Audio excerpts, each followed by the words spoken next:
오늘 새해 첫 예배에 오신 여러분을 주님의 이름으로 환영합니다. 하나님께서 크신 은혜 내려주시기를 간절히 바랍니다. 이맘쯤 되면 이렇게 새해 또는 첫날 또는 첫 시간 이럴 때가 되면 회사에서든지 또는 학교에서든지 반드시 하는 것이 있어요. 바로 오리엔테이션이죠. 이 오리엔테이션이 하는 것과 안 하는 것의 차이가 엄청나게 큽니다. 학교 같은 경우는 신입생 같은 경우는 이 오리엔테이션을 참석하느냐 안 하느냐에 따라서 그 학생의 남은 학교 생활의 내용과 그 유익에 있어서 많은 차이를 갖게 되는 거예요. 왜냐하면 오리엔테이션은 그 학교 생활을 어떻게 할 거며 또 학교가 제공하는 그런 편의와 또는 어떤 여러 권리들에 대해서 다 배우는 시간이거든요. 그렇기 때문에 오리엔테이션이 매우 중요하죠. 오늘 말씀에 첫 예배를 드리면서 우리 성도들도 우리 교회도 신앙생활을 하는 데 있어서 놓쳐서는 안 돼. 그리고 꼭 기본이 되지만 반드시 알아서 적어도 올 한 해의 신앙생활과 또 길게는 내 평생의 신앙생활 가운데 지표가 되는 오리엔테이션과 같은 그런 중요한 말씀을 좀 나눌 필요가 있겠다라는 생각을 하게 돼요. 그래서 오늘 여러분과 함께 우리가 들어야 할 말씀이 뭐냐면 바로 설교의 중요성입니다. 설교의 중요성. 이것을 오늘 저와 여러분이 함께 말씀을 듣습니다. 설교란 무엇이냐면 하나님의 이 기록된 말씀, 성경이죠. 하나님의 기록된 말씀, 하나님의 말씀이 기록된 이 성경을 통하여 귀로 들려지는 하나님의 음성 또는 말씀이 바로 설교입니다. 그러니까 설교는 이 외적 설교자의 목소리를 통해서 내적으로 계시는 성령, 내적 설교자이신 성령님의 말씀을 듣는 것이 바로 설교예요. 그래서 설교는 신자들에게 있어서 매우 중요한 것입니다. 그래서 특별히 외적 설교자 되는 이 목회자는 이 기록된 하나님의 말씀, 이 성경 말씀 속에 담겨져 있는 하나님의 마음과 하나님의 뜻을 잘 드러내야 돼요. 그러기 위해서는 겸손히 성령을 의지하면서 연구해야 되고 거기서 나온 연구된 진리를 잘 감안해야 됩니다. 그리고 준비된 그 설교를 할 때에는 마칠 때까지 내적 설교자의 성령을 계속 의지해야 돼요. 그러려면 설교하기 전에 준비된 말씀을 갖고 설교단에 서기 전에 간절히 기도해야 되죠. 하나님, 이 설교를 통해서 성령이 왕성하게 역사하시고 성령의 영으로 충만하사 이 말씀을 잘 깨닫게 해주십시오라고 기도해야 되는 것입니다. 그래서 이 외적 설교자는 이 일을 성실하게 해야 돼요. 바르고 참되게 해야 됩니다.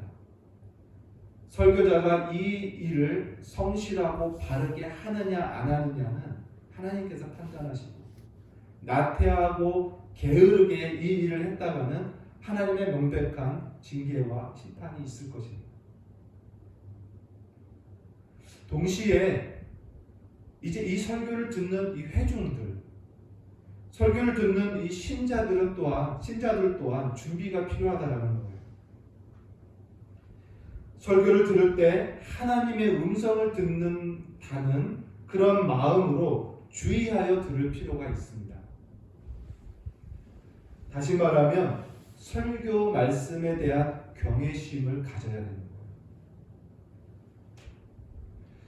하나님에 대한 경외심과 그 기록된 성경, 하나님의 말씀, 기록된 하나님의 말씀이 성경에 대한 경외심과 설교 말씀에 대한 경외심은 서로 비례합니다.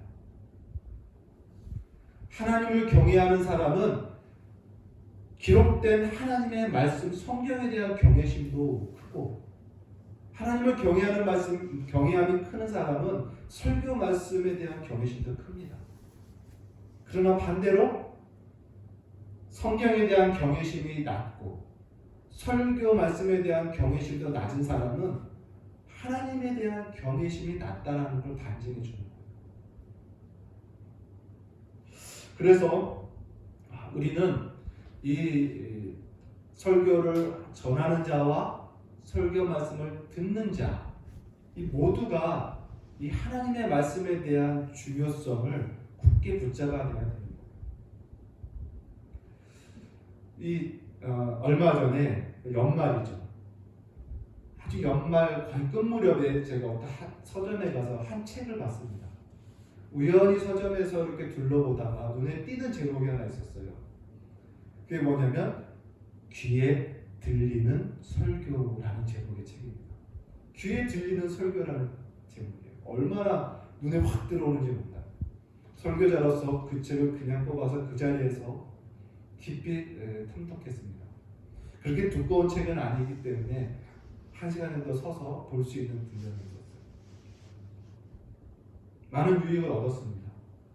특별히 회중들의 귀에 어떻게 들리도록, 잘 들리도록 설교를 구성해야 되는지와 또한 예화가 얼마나 중요한지에 대한 그런 아이디어를 얻게 됐어요. 그러면서 책을 딱 덮었습니다. 저자가 누군가 살폈죠. 커뮤니케이션 전문 강사였습니다. 이 커뮤니케이션 전문 강사가 쓴 책을 목회자들이 읽어야 되는 그런 상황이구나라는 생각을 하면서 책을 덮었어요. 그러면서 곰곰이 생각을 했습니다. 외적 설교자로서는 유익한 책이었습니다.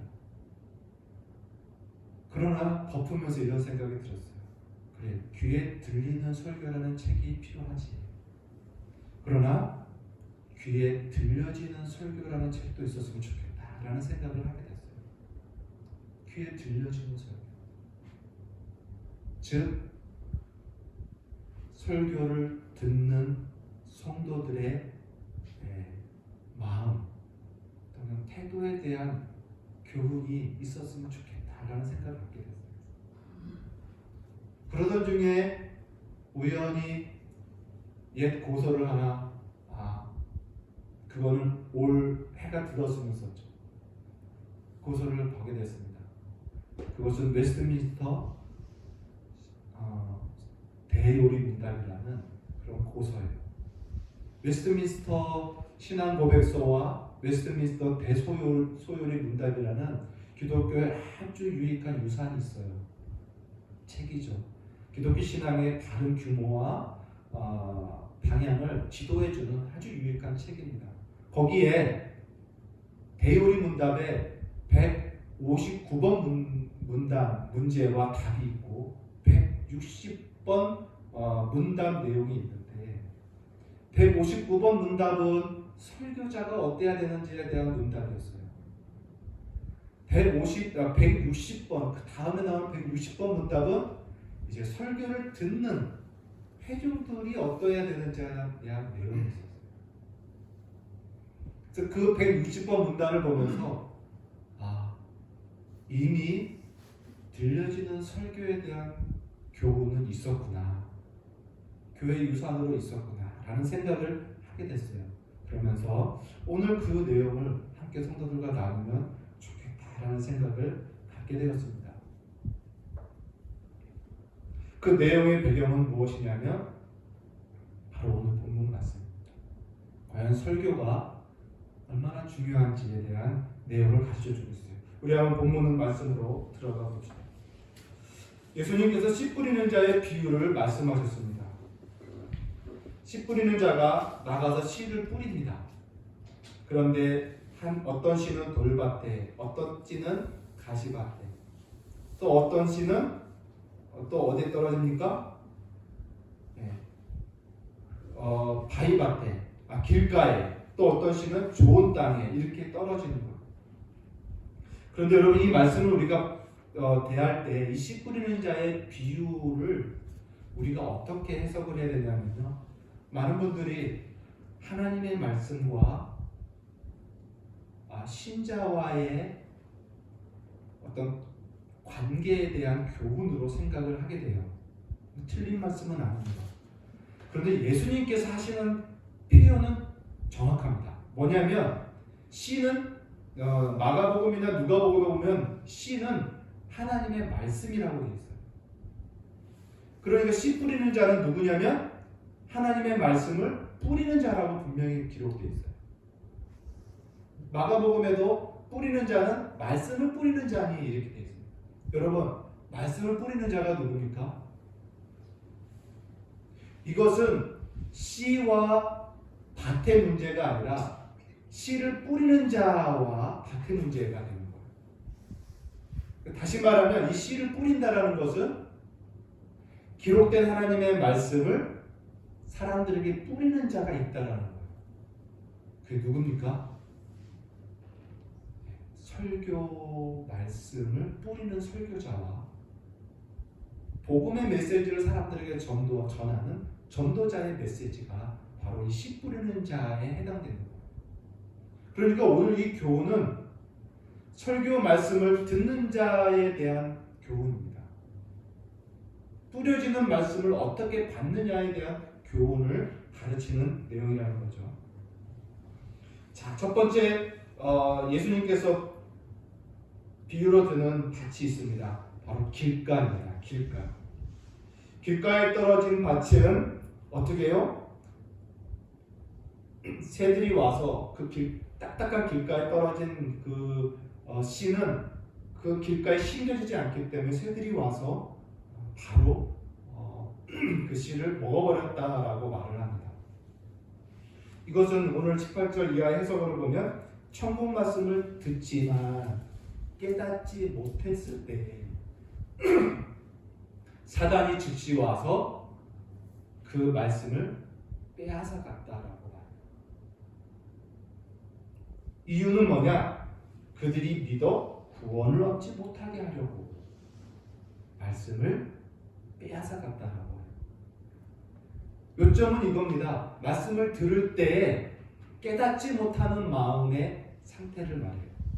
그 깨닫지 못하는 말씀은 담겨지는 말씀이 아니라 남아있는 말씀이기 때문에 사단이 그냥 빼앗아 간다는 거예요. 이러한 사람은 오늘 말씀처럼 딱딱한 길가와 같은 사람입니다. 굳은 마음을 가진 사람입니다. 그래서 거의 감명을 받지 못하는 사람. 은혜의 복음을 들어도 그 은혜의 복음이 마음을 간통하지 못합니다. 또한 율법, 십계명을 중심으로 한 율법의 말씀을 들어도 두려워하지 않는 마음.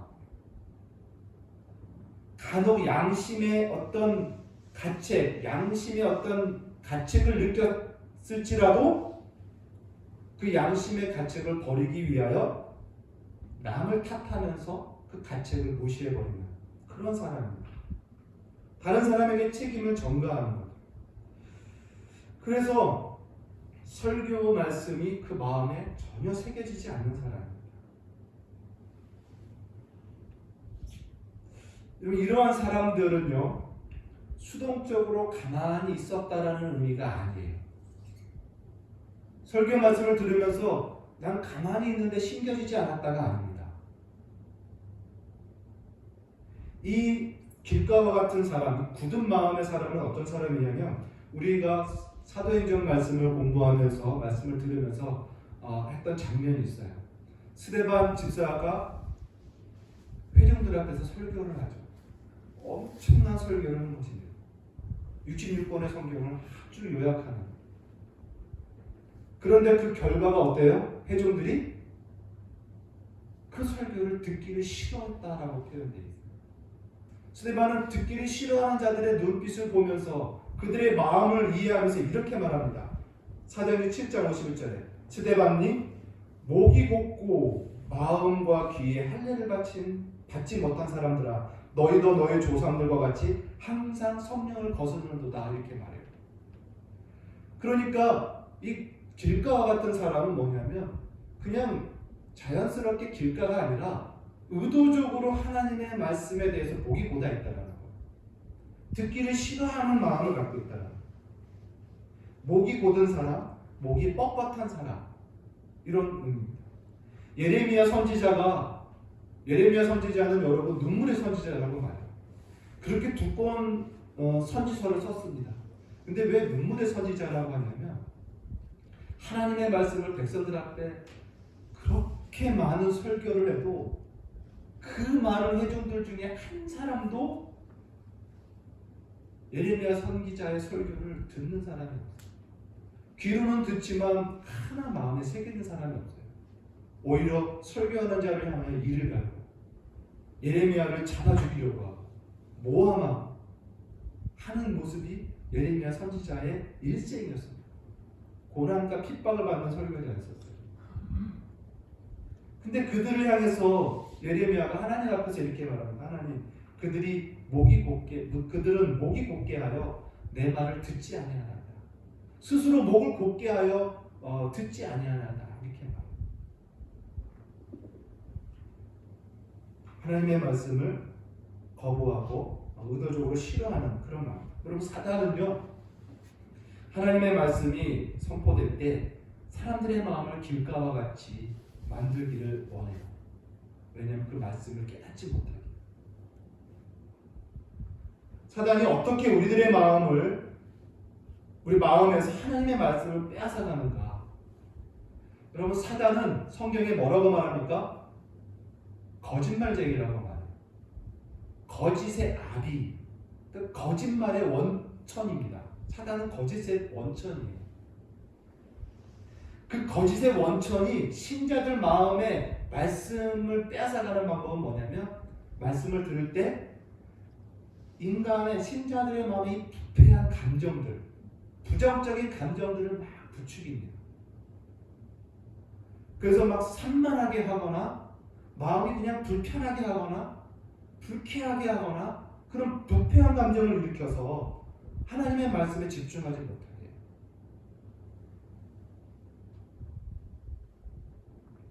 그래서 사단은 그 거짓으로 설교 말씀에 대한 거짓된 감정을 일으켜서 그 말씀을 아예 신겨지지 못하도록 사단의 새들이 와서 그냥 즉시 뺏어가게 하는 그러한 일들을 한다라고 말합니다.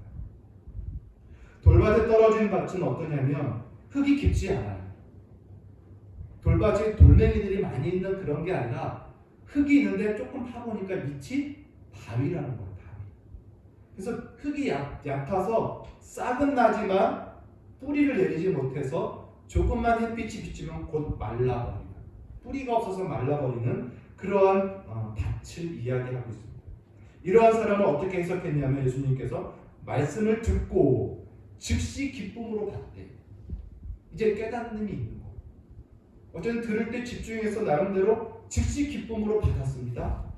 그러나 그 속에 뿌리가 없어서 잠시 견디다가 말씀으로 인한 환란과 박해가 일어날 때 곧 넘어지는 자요.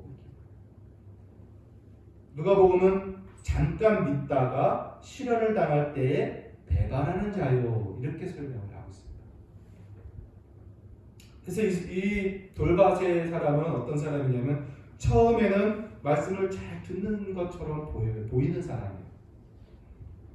그리고 말씀에서 오는 기쁨 정서도 경험합니다. 말씀을 통해서. 그러나 실생활 속에서 그 말씀으로 인해서 박해가 오면, 다시 말하면 말씀을 깨닫고 기쁨이 있었습니다. 지키려고 생활 속에 들어가는데 그 말씀을 지키려고 하는데 그 말씀에 반대되는 박해가 오는 겁니다. 다시 말하면 자기를 부인하고 그리스도의 십자가를 지고 주를 따라가는 삶을 살아가야 되는데 경건하게 살려고 하는 자들에게 박해가 큰 것처럼 그 박해 때문에 박해가 두려워서 말씀을 실천하지 못하는 그러한 사람을 이야기합니다. 그래서 세상에 하는 거짓된 술 또는 음담패설, 거짓말, 수근거림, 부정 이런 것들을 피하고 싶어도 피하지 못하고 왜냐하면 그걸 피하는 경건을 추구했다가 박해가 오니까 그것을 그냥 따르는 그러한 모습을 보게 됩니다. 교회 속에서는 기쁨이 있으나 생활 속에서는 박해 때문에 말씀을 실천하지 못하는 그러한 사람에 대해서 이야기합니다. 가시떨기에 떨어졌다라는 것은 가시가 자라서 기운을 막았다라고 말해요. 말씀을 들으나 세상의 염려와 재물의 유혹 또는 기타 욕심이 들어와서 그러한 가시가 말씀을 막아 결실하지 못하게 하였다라고 말합니다. 누가복음에는 말씀을 들은 자가 지내는 중에 이렇게 표현해요. 지내는 중에 이생의 염려와 재물과 향락의 기운이 막혀 온전히 결실하지 못한 자요. 이렇게 봤습니다. 이러한 분들, 이러한 사람들은 하나님의 말씀을 들으면서 세상에 대한 즐거움과 재물에 대한 염려를 함께 갖고 있는 사람입니다. 예배 후에 나가서 즐길 향락에 대한 그 기쁨 생각을 같이 갖고 있는 사람이에요. 세상의 가치에 마음을 온통 빼앗긴 사람. 이러한 사람들이 바로 가시떨기에 떨어진 그런 사람과 같다라는 것입니다. 예수님께서는 이렇게 말씀하셨어요. 집안에 있는 하인이 두 주인을 섬길 수 없다. 이를 사랑하고 저를 미워하든지 아니면 이를 중하게 여기고 저를 경하게 여기든지 해야지 둘 다 중하게 여기고 둘 다 사랑할 수 없다. 그러니 하나님과 재물을 겸하여 섬길 수 없다. 이렇게 말씀하셨어요. 야고보서에도 동일한 말씀이 있습니다. 두 마음을 품어 정함이 없는 자로다. 그 전 1절이 뭐냐면 아무리 기도를 해도 응답받지 못하는 그 문제에 대해서 야고보가 말하고 있어요. 사도가. 근데 그 아무리 기도를 해도 응답받지 못하는 사람의 문제가 뭐냐? 마음에 두 마음을 품고 기도하고 있다는 거. 그래서 정함이 없다라는 거죠. 이러한 사람 말씀을 들으나 결실하지 못하게 되는 겁니다. 열왕기상 말씀을 보면은 유명한 선지자가 나옵니다. 우리가 잘 알고 있는 엘리야 선지자죠. 엘리야. 능력의 선지자입니다. 그 당시 이스라엘 백성들이 얼마나 부패했는지 여호와 하나님을 믿는 백성임에도 불구하고 그 나라는 온통 바알 신에 의해서 움직여지는 나라였어요. 왕으로부터 시작해서 백성들까지 전부 바알 신을 섬겼어요. 그래서 이 엘리야 선지자가 하나님의 마음을 갖고 갈멜산에 올라가죠. 거기서 전투가 벌어집니다. 영적 전투죠. 무기로 싸우는 전투가 뭐냐면 450명이나 되는 바알 선지자들과 여호와 하나님의 선지자 한 사람 엘리야 선지자와의 대결이 있습니다. 거기서 그 대결을 보기 위해서 온 백성들이 갈멜산에 다 모였어요. 엘리야 선지자가 그 대결을 앞두고 회중들을 향해서 이렇게 말합니다. 너희가 어느 때까지 둘 사이에서 머뭇머뭇하려느냐? 여호와가 만일 하나님이면 그를 따르고 바알이 만일 너희의 하나님이면 그를 따르지니라 하니 이렇게 표현합니다. 그렇게 말하니 뭐라고 나옵니까? 뭐라고 나오냐면 백성이 말 한마디도 대답지 아니하는지라. 열왕기상 18장 21절에 기록이 되어 있습니다.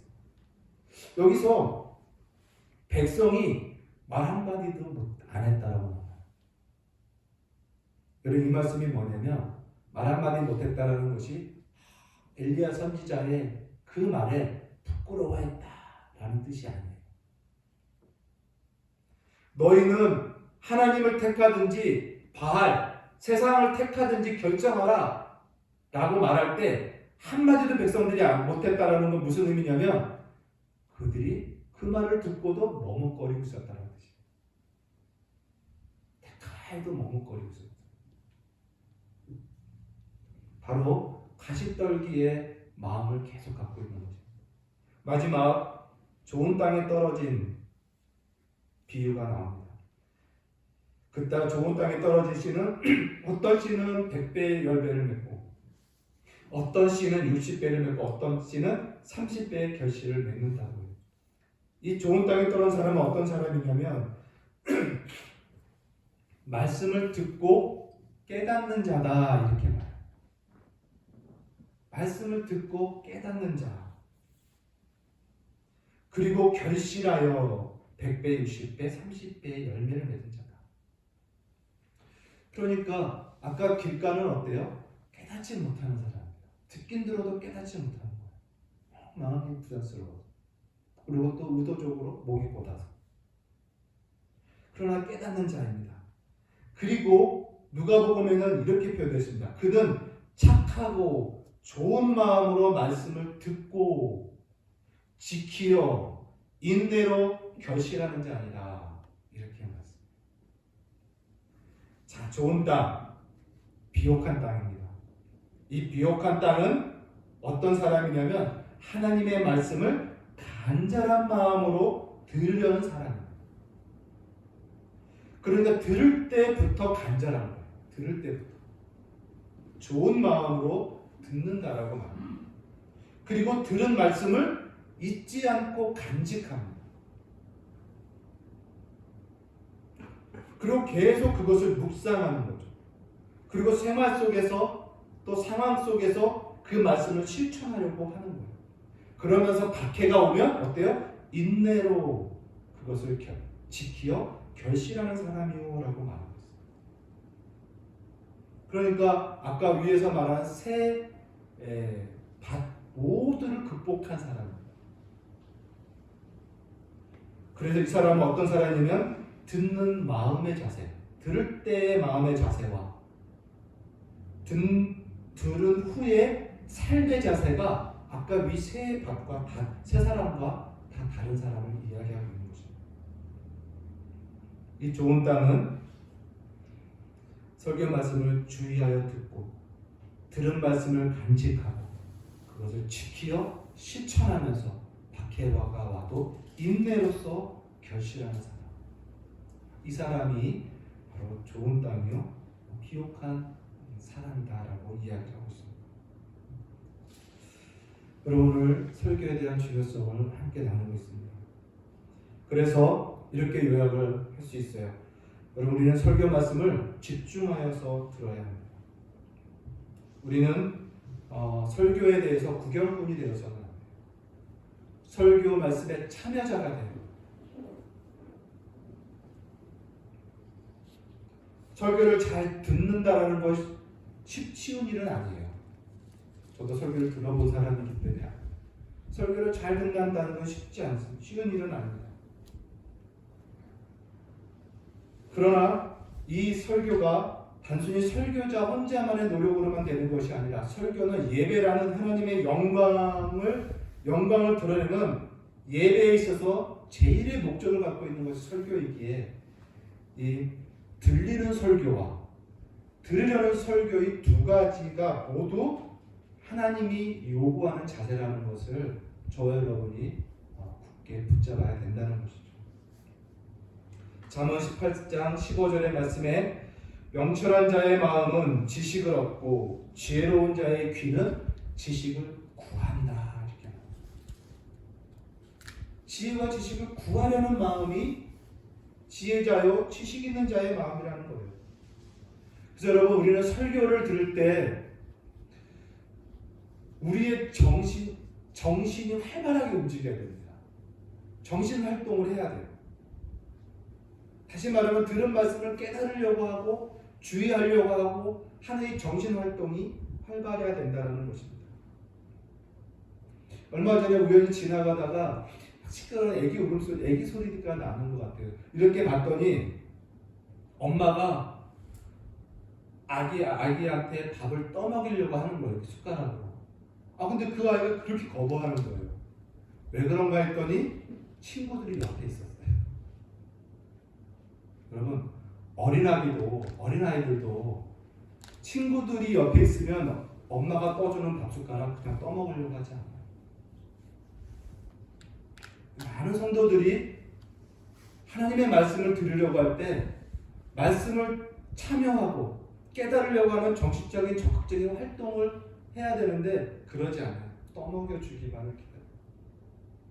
사회생활 나가서 누군가 떠먹여주려고 하면 불쾌하고 자기를 무시하는 것 같이 아주 자존심 상해하면서 하나님의 집인 교회에서 하나님 말씀을 들을 때에는 너나 나도 없이 떠먹여주기를 바라는 수동적인 자세를 갖는 그런 모습을 우리가 보고 있다는 것입니다. 우리는 교회에서 지적으로, 정신적으로, 또 감정적으로, 영적으로 계속 깨어서 도전을 받는 그런 모습이 우리에게 있어야 됩니다. 아까 목이 곧다라는 말을 했는데요. 주의를 기울인다, 말씀에 주의를 기울인다라는 이 단어가 있어요. 영어로 말하면 attend라는 단어예요.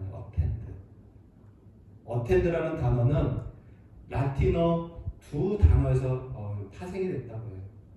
뭐냐면 attend의 A는 to를 의미하는 라틴어 하나와 tend라는 단어 라틴어가 조합된 단어라고 해요. attend, 주의를 기울이다. 근데 A는 to고 tend는 뭐냐면 tender라는 단어인데 tend는 의학용어로 되어 있더라고요. 보니까 tender, 힘줄이라는 뜻입니다. 힘줄, 부드러운 근육 이런 의미예요. 그러니까 attend라는 단어는 무슨 의미냐면 tend는 구부러지고 늘어나다 이런 의미예요. 부드럽게 구부러지고 늘어나다. 그리고 의학용어로는 아까 말한 대로 힘줄입니다. 그러니까 주의를 기울인다라는 건 뭐냐면 목을 부드럽게 구부리고 늘린다라는 의미예요. 아까 목이 곧은 사람은 어때요? 딱딱해요. 주의를 기울인다 어텐드라는 의미는 목을 쭉 빼고 부드럽게 기울여서 듣는다라는 의미입니다. 이게 주의를 기울인다라는 거예요. 이처럼 들을 때부터 우리는 하나님의 말씀에 대한 간절함이 있어야 돼요. 두 번째는 들은 말씀을 간직하고 그 말씀을 놓고 기도하는 일에 우리 또 힘써야 돼요. 히브리서에 그러므로 우리는 들은 것에 더욱 유념함으로 우리가 흘러 떠내려가지 않도록 함이 마땅하니라. 들은 것을 유념하라는 거예요. 기억하라는 거예요. 주의하라는 거죠. 그렇지 않으면 흘러 떠내려간다는 거예요. 말씀도 잃어버릴 뿐만 아니라 나의 신앙의 위치가 계속 뒤로 후퇴해져 간다는 의미를 말하고 있습니다. 그래서 저는 할 수만 있다면 여러분 설교 말씀 기록하십시오. 유념할 수 하는데 사용할 수 있도록.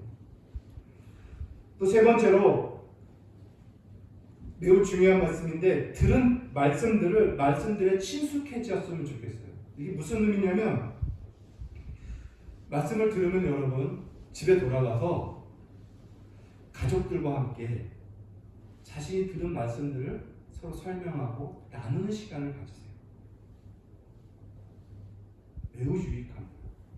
특별히 어린 자녀들이 있을 때에는 그 어린 자녀들 앞에 들은 말씀을 부모님과 함께 나누는 것은 그 어린 자녀의 신앙에 매우 유익합니다.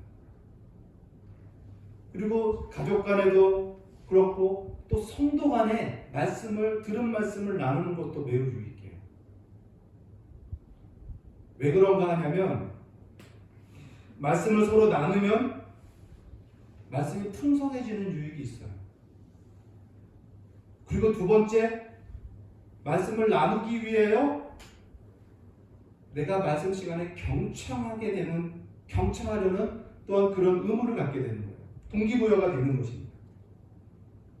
그리고 세 번째로 얻는 유익은 뭐냐? 내가 나누면서 입 밖으로 하나님의 설교 말씀을 입 밖으로 꺼냈기 때문에 그 말씀을 실천해야 된다는 책임감이 더 고양되는 거예요. 그래서 들은 말씀을 동료 성도들과 또는 가족들 간에 나누는 것은 매우 유익합니다. 그리고 중요한 것은 실천하는 거죠. 실천하기로 수고하는 거죠. 스코틀랜드의 옛 이야기가 있어요. 전해지는 아주 짧은 이야기. 스코틀랜드는 장로교의 원산이다 이렇게 표현할 정도입니다. 거기에 한 부부가 예배를 가야 되는데 아내가 무슨 일에서 남편만 갔다 왔대요. 예배를 마치고 돌아왔더니 아내가 이렇게 묻습니다. 설교 일찍 끝났네요. 설교 끝났어요? 이렇게 물은 거예요. 남편이 아니요 이렇게 대답했대요. 근데 왜 왔어요?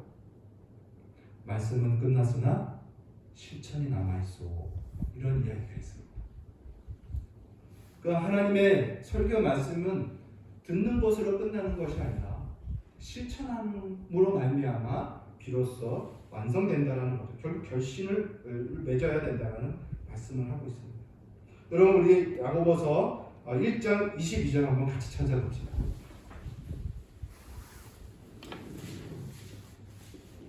야고보서 1장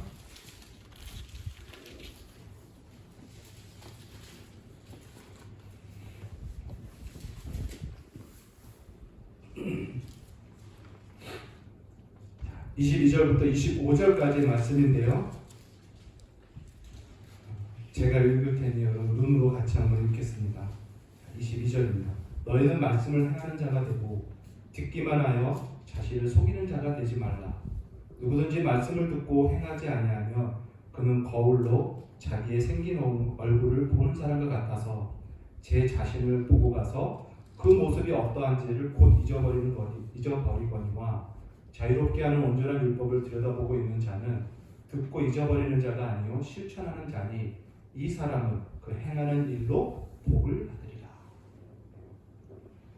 여러분 우리가 말씀을 들으면서 주일 말씀을 통하여 말씀으로 거울을 비춰보는 그런 모습을 우리는 경험합니다.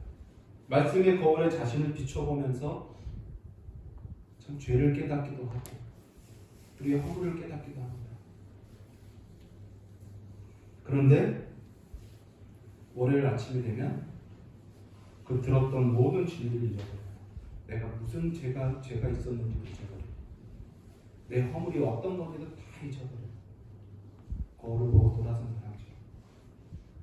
아무런 진리의 열매를 맺지 못한다. 이렇게 야고보서는 말하고 있습니다.